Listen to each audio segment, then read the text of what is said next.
UP उपचुनाव से पहले बीजेपी की सहयोगी पार्टियों में मची भगदड़। यूपी उपचुनाव से पहले बीजेपी की सहयोगी पार्टियां बीजेपी से हुई नाराज।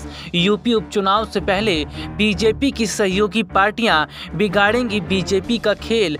जी हां, उत्तर प्रदेश विधानसभा की 10 सीटों पर होने वाले उपचुनाव को लेकर सियासत तेज हो गई है।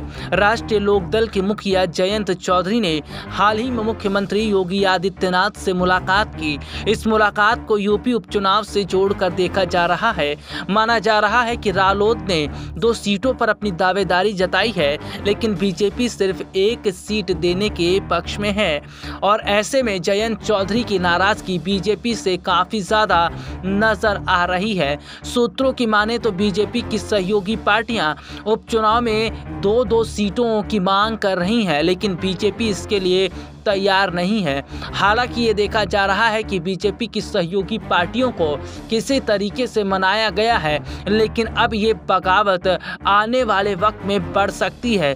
बीजेपी की सहयोगी पार्टियों की माने तो बीजेपी अपने आप मन मुताबिक काम कर रही है, और ऐसे में उनकी सहयोगी पार्टियों को ये बात बिल्कुल भी पसंद नहीं है।